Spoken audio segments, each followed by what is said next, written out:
തിന്നിങ്ങനെ ഇരിക്കുകയാണ്. ഷുഗർ പ്രശ്നമില്ല, കൊളസ്ട്രോൾ പ്രശ്നമില്ല, പ്രഷർ പ്രശ്നമില്ല. വബിൽ വാലിദേനി ഇഹ്സാന, മാതാപിതാക്കൾക്ക് സുഹൃതം ചെയ്യുന്നത്. വെറുതെ എനിക്ക് ഇഹ്സാന്ന് പേരിട്ട്. നാളെ ഞങ്ങളോട് കൂടെ കോഴിക്കോട് പോകണം, പോകണം. അത് മറ്റന്നാളെ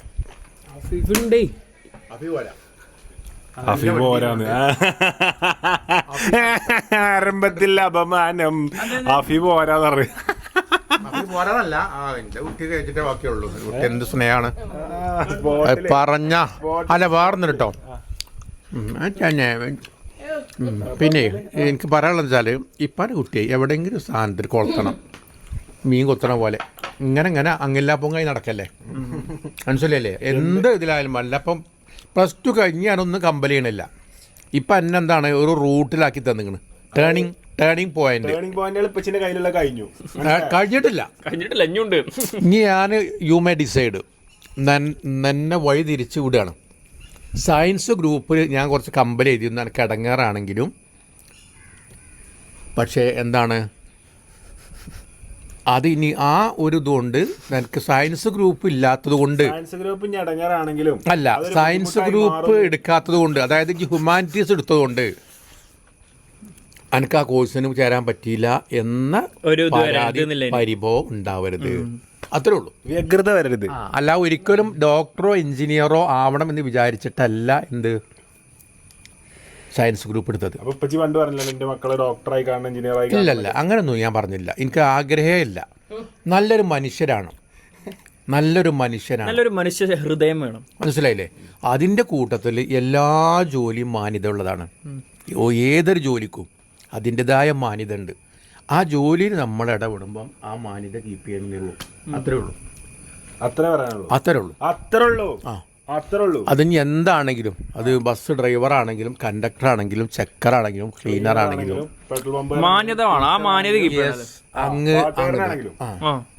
അതെ. അത് ഏറ്റവും ടാസ്ക് ഉള്ള ജോലി ഏതാ അറിയോ? ഏതാ? ഇന്നിൻ്റെ കാലഘട്ടത്തിലെ ഏറ്റവും ടാസ്ക് ഉള്ള ജോലി ടീച്ചിങ് ആണ്. മനസ്സിലായില്ലേ? അത് അതിന്റെ ഇടങ്ങേറ് ഇപ്പൊ ആൾക്കാർ പറയും അതിപ്പം എല്ലാ ജോലിക്കും അതിൻ്റെതായ ഇടങ്ങേറുണ്ട്. പക്ഷെ നിങ്ങള് വേറൊരു ജോലി എടുത്തിട്ട് ഇപ്പൊ ഞാൻ പല ജോലി എടുത്ത ആളാണ്. ഞാൻ ഇപ്പൊ കാറ്ററിങ്ങിന് പോയ ആളാണ്, ഞാൻ ബാക്കിയുള്ള പരിപാടി എടുത്ത ആളാണ്, കുറെ പരിപാടി വണ്ടി ഇക്കാൻ പോയിക്കണ്. അപ്പം ഇതിൽ നിന്നൊക്കെ ഏറ്റവും ഇടങ്ങേറുള്ള പണി ടീച്ചിങ് ആണ്. അതായത് ഒന്നും അറിയാത്തൊരു കുട്ടിക്ക് 4 അക്ഷരം പഠിപ്പിച്ച ആ കുട്ടീനെ 1ാം ക്ലാസ്സിൽ നിന്ന് 4ാം ക്ലാസ്സിലാണ് എത്തിക്കുക. അല്ല, 4 കഴിഞ്ഞാൽ ടീച്ചിങ് വലിയ ഇടങ്ങേറുണ്ടെന്ന് ഞാൻ പറയില്ല.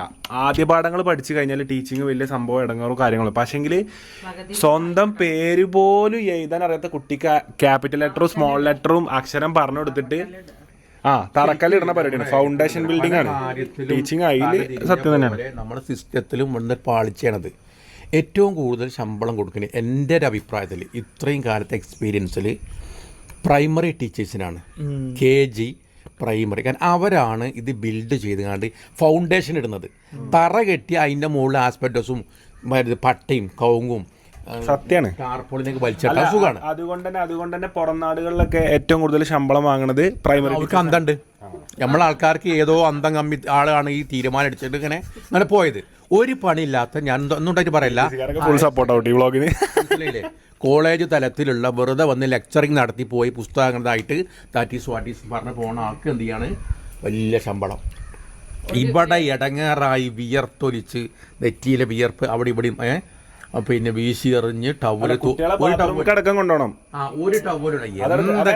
ഒരു ഇമ്മാൻ്റെ ഇപ്പാൻ്റെ പണിയാണ് ഒരു ടീച്ചർ. അല്ല, 1 മുതൽ 4 വരെ ഒരു ഫുഡ് ഇപ്പൊ എന്താ രക്ഷിതാക്കളെ പുതിയ പരാതി? അതിൻ്റെ മാഷേ ശനി ഞായറും കൂടി ഒന്ന് സ്കൂളിൻ്റെ കിട്ടിയാൽ മതി. എന്താ ശനി ഞായറും പേർക്ക് നോക്കാൻ വയ്യ. ഈ മക്കളെയാണ് ആരെ അവനാനുള്ള ഒരു മക്കളെ അല്ലെങ്കിൽ 2 കുട്ടികൾ, 1 അല്ലെങ്കിൽ 2 ഇതേ ഉണ്ടാവുള്ളൂ. ഇതിനെ നോക്കാൻ വയ്യ ഒരച്ഛനും അമ്മക്കും ഒരു ഉപ്പക്കും ഉമ്മക്കും. എന്നിട്ട് അവർ നമ്മോട് ഫോൺ ചെയ്ത് പറയാണ് ശനി ഞായറും കൂടി ഒന്ന് നിങ്ങൾ സ്പെഷ്യൽ ക്ലാസ്സിൽ വെച്ചാണ് സ്കൂളുണ്ടായി കിട്ടിയാൽ മതിയെന്നു. അന്ന് ഫുഡ് കൊടുക്കണ്ട, അന്ന് വരെ നോക്കണ്ട, അത് ബാക്കി വരെ ബുദ്ധിമുട്ടൊന്നും അറിയണ്ട. അതായത് ഇപ്പം പറഞ്ഞ പുതുതലമുറ മാതാപിതാക്കൾക്ക് പണ്ടത്തെക്കാളും കുട്ടികളെ നോക്കാൻ കുറച്ച് ബുദ്ധിമുട്ട്, റെസ്പോൺസിബിലിറ്റി കുറഞ്ഞു വരണം. എല്ലാവർക്കും പൈസ. അതാണ് പൈസൻ്റെ പുറത്തായിരിക്കണം. ഇപ്പോൾ ഇന്ന് ഓടിക്കൊണ്ടിരിക്കുകയാണ് ആൾക്കാർ. ആ സമയത്ത് സ്വന്തം കുട്ടീനെ നോക്കാനോ ഇപ്പോൾ രാവിലെ പ്രാതൽ കഴിക്കാതെ വരുന്ന കുട്ടികളുണ്ട്. ഞാൻ അസംബ്ലിയിൽ കൈ ഉയർത്തി കാണിക്കാൻ പറയും. ആ അവർക്ക് ഒരു കഷ്ണം ഫുഡ്, ഒരു കഷ്ണം, അതാണ് ഏറ്റവും വലിയ ഫുഡ്. ബ്രെയിൻ്റെ ഏറ്റവും വലിയ ഫുഡ് ഏതാണ്? രാവിലത്തെ ഇതാണ്. ഉച്ചക്ക് ഇനി വല്ല ഭക്ഷണം കിട്ടിയും കുഴപ്പമില്ല, നമ്മൾ നോമ്പെടുക്കാറില്ലേ.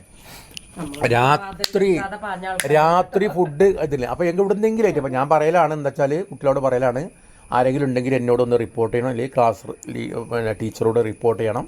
അവർക്ക് ഇവിടുന്ന് അങ്ങനെ വാങ്ങിക്കൊടുക്കാറുണ്ട്, അങ്ങനെ വാങ്ങിക്കൊടുക്കാറുണ്ട്, എല്ലാം കൊടുക്കാറുണ്ട്. അപ്പോൾ അതാണ് അവസ്ഥകൾ. അങ്ങനെ നോക്കാതെ തീരെ ശ്രദ്ധ അല്ലാതെ PTA ഇപ്പോൾ എൻ്റെ സ്കൂളൊന്നും വലിയ കുഴപ്പമില്ല. PTA വിളിച്ചാലും ഒരു 10 ആൾ 5 ആളൊക്കെ ഇങ്ങനെ തീരെ രക്ഷിതാക്കൾക്ക് അത്ര മതി. പണ്ടത്തെ പോലെ മീറ്റിങ്ങിനും ഇപ്പം വരുന്നില്ല. അല്ല, മീറ്റിങ്ങിനൊക്കെ ആളുകൾ വരുന്നുണ്ട്, അതൊക്കെ ഉണ്ട്. മീറ്റിങ്ങിന് ആളുകളില്ല, മീറ്റിങ്ങിന് ആളുകൾ അല്ല, അത് വരാത്ത സ്ഥലങ്ങൾ ഉണ്ടാവും, അത് പരിശോധിക്കേണ്ടതാണ്. അത് സ്കൂളില് വരുന്നുണ്ട്. അല്ല അതെനിക്ക് 100% എൻ്റെ സ്കൂളിൽ അല്ലാതെ തന്നെ രക്ഷിതാക്കൾ വന്നുകൊണ്ടിരിക്കുകയാണ്.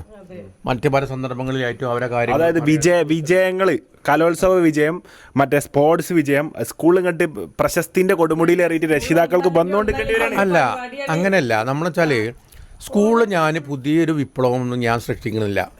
അവിടെ എന്താണോ നടത്തേണ്ട കാര്യങ്ങൾ, അതോടൊപ്പം ഇന്നിൻ്റെ ആവശ്യകതയാണ് ഇന്നോവേറ്റീവ്. കുട്ടികളെന്ന് പറഞ്ഞാൽ അവരുടെ അറ്റൻഷന് ഒരു 3 മിനിറ്റിൽ നിൽക്കില്ല ഇപ്പോഴത്തെ കുട്ടികളത്. അപ്പോൾ ഇതിനൊരു ശ്രദ്ധ മാറുകയാണ്, ഡൈവേർട്ട് ചെയ്ത് പോവുകയാണ്. അപ്പോൾ അവരെ ശ്രദ്ധിക്കാൻ വേണ്ടിയില്ല. അപ്പം നമ്മളെ പഴയ പിന്നെ 1-ാം പാനിപ്പത്ത് 2-ാം പാനിപ്പത്ത് യുദ്ധം പൊട്ടിപ്പുറപ്പെടാണ്ടായ കാരണം എന്താണ്? ടീച്ചർ ഇങ്ങനെ ഇതിൽ നോക്കി ഇങ്ങനെ വായിച്ചിട്ട് ഇങ്ങനെ ഇവിടെ 1-ാം പാനിപ്പത്തിൻ്റെ കുട്ടിയൊക്കെ മനസ്സിലായിട്ടില്ല, അല്ലെങ്കിൽ ആവശ്യമില്ല. അപ്പോൾ അതിനൊക്കെ എന്താ വെച്ചാൽ കുറച്ച് യുദ്ധങ്ങൾ, ചിത്രങ്ങളും കാര്യങ്ങളൊക്കെ ഇപ്പോൾ വീഡിയോ ഒക്കെ കിട്ടൂലേ, അതിനാണ് സ്മാർട്ട് ക്ലാസ് റൂമുകൾ.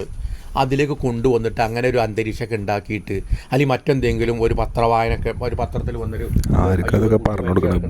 പ്ലസ് ടു കഴിഞ്ഞ പോകണമെന്ന് തീരുമാനിച്ചിട്ടില്ല. മനസ്സിലായില്ലേ?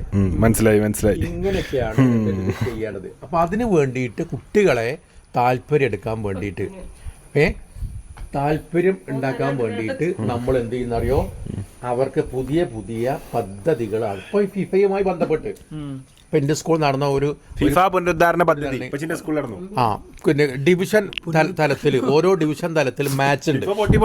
ഫുള്ള് കറപ്ഷൻ അല്ലേ? അപ്പോൾ ഫിഫ പുനരാരംഭിക്കുകയാണ് സ്കൂൾ. ഞാൻ ആദ്യം തന്നെ പോയിട്ട് തരും, ഇങ്ങനെ പള്ളിയിൽ ഇങ്ങനെ പോകുമ്പോൾ അവിടെ നമ്മളെ നാഷണൽ സ്പോർട്സ് പറഞ്ഞ കടല്ലേ നിലമ്പൂർ ടൗണിൽ, അയാളോട് ഞാൻ പറഞ്ഞു ഇങ്ങനെ ഞാനൊരു മാച്ച് നടത്താൻ. അപ്പോൾ അയാൾ പറഞ്ഞു അതിൻ്റെ വിന്നേഴ്സ് അതല്ലേ പറയാ, ഫസ്റ്റ് വിന്നേഴ്സിനുള്ള വലിയ ട്രോഫി കേട്ടോ, ഇത്ര ഉണ്ട് ട്രോഫിക്ക് ഞാൻ തരാറുണ്ട്.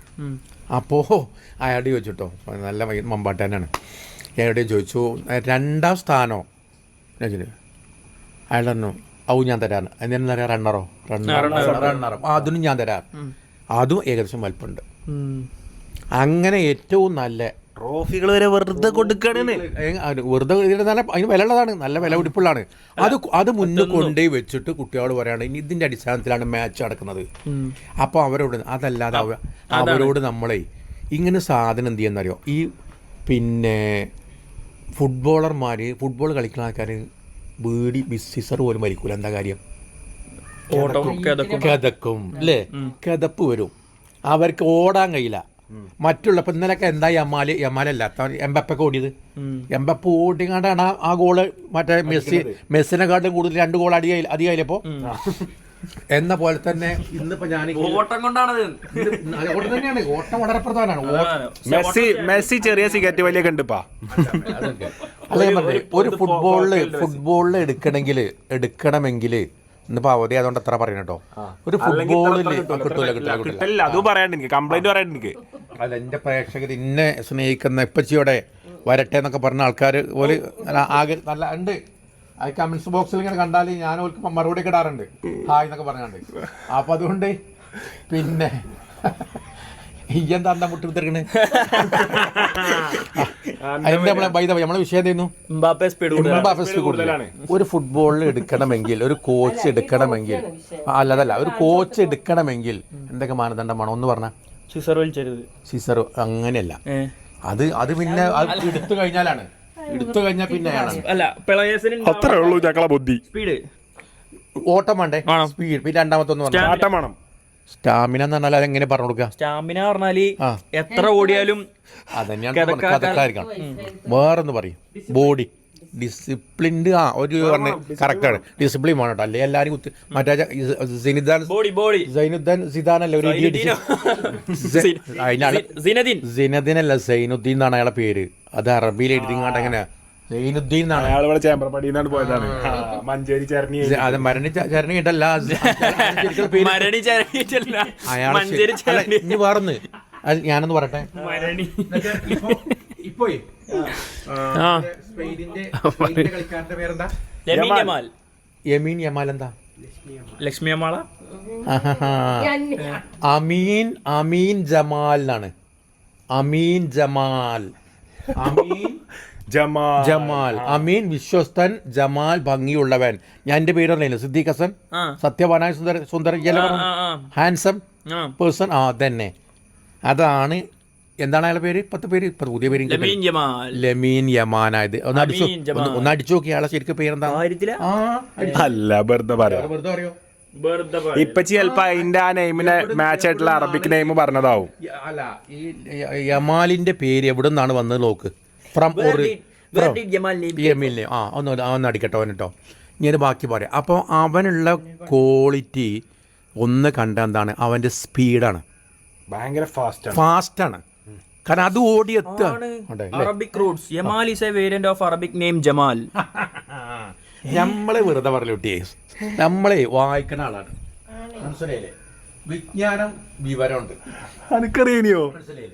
പറഞ്ഞപ്പോ സത്യം